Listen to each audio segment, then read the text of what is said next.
Hello বন্ধুরা, তোমাদের সামনে নিয়ে চলে এসেছি একটা ছোট্ট মিনি ব্লগ নিয়ে। তো শীতের সময় তো জানো ফুলকপি খুব সস্তা। তো ফুলকপি বড়া করব আজকেরে। আর চিকেন নিয়ে এসেছি, চিকেনের পকোড়া করব। তো তোমাদের অবশ্যই দেখাবো। আর ফুলকপিটা সিদ্ধ বসিয়ে দিয়েছি, দিয়ে মশলাটা মাখাচ্ছি আমাদের চিকেনকে। ভালো করে মাখিয়ে নিলে বেশ একটু শক্ত হবে, তো তবে পকোড়াটা ভালো হবে। তো এই জন্য মশলা মশলি দিয়ে ভালো করে আমরা মাখিয়ে নিচ্ছি, মাখিয়ে রেখে দেবো।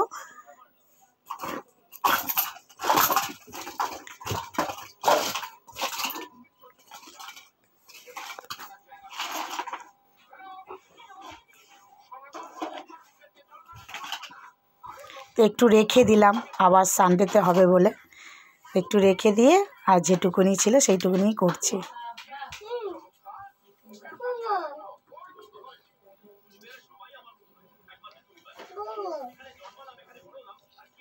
ভালো করে মাখিয়ে নিচ্ছি, দেখেছো? এটা মাখিয়ে রেখে দেবো।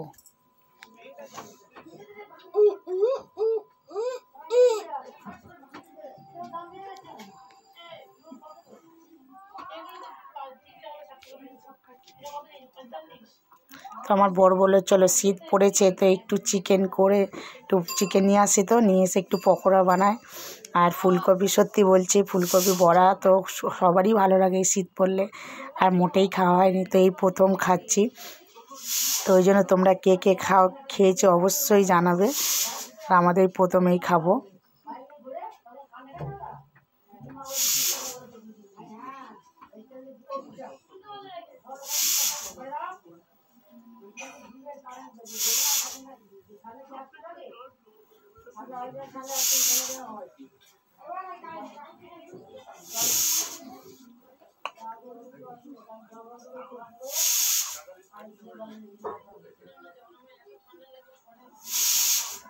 মাখানো হয়ে গেছে, আর এটা হবে ফুলকপির বড়া করবো, তাই বেসনটা ভালো করে মাখিয়ে নিচ্ছি।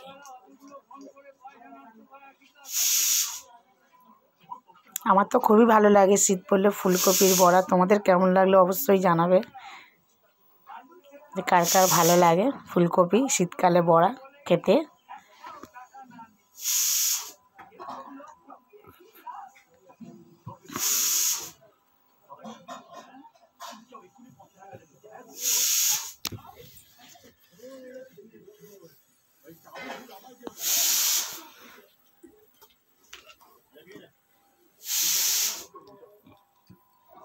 ব্যাস মাখানো হয়ে গেছে, তো ফুলকপি সিদ্ধও হয়ে গেছে। সিদ্ধটা করে নিলে কী হয় বলো তো, একটু নরম হয়।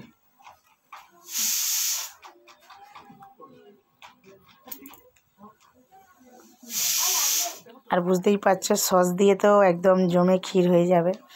বেসনটার মধ্যে একটু হলুদ দিলে কী বলো তো, রঙটা ভালো লাগবে দেখতে।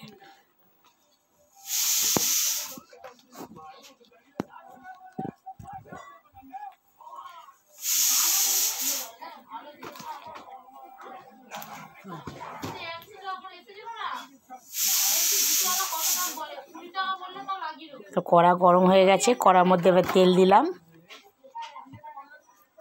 যেহেতু অনেকটা তেল দিতে হবে, না হলে কী বলো তো ফুলকপিটা পুরোপুরি ভাজা হবে না ভালো। তো এবার দেখো ফুলকপি বড়া আমরা এবার বানাতে চলেছি, দেখো।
অনেকটা ভাজা হয়ে গেল ফুলকপি বড়া।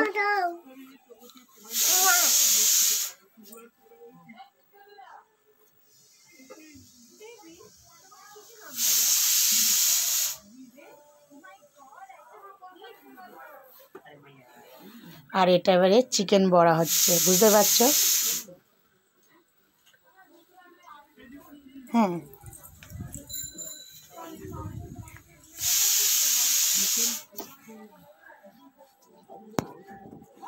চিকেন পকোড়াটা হচ্ছে কমপ্লিট হয়ে গেছে আমাদের সব কিছু, এবার রেডি হয়ে গেছে খাওয়ার জন্য, বুঝতেই পারছো।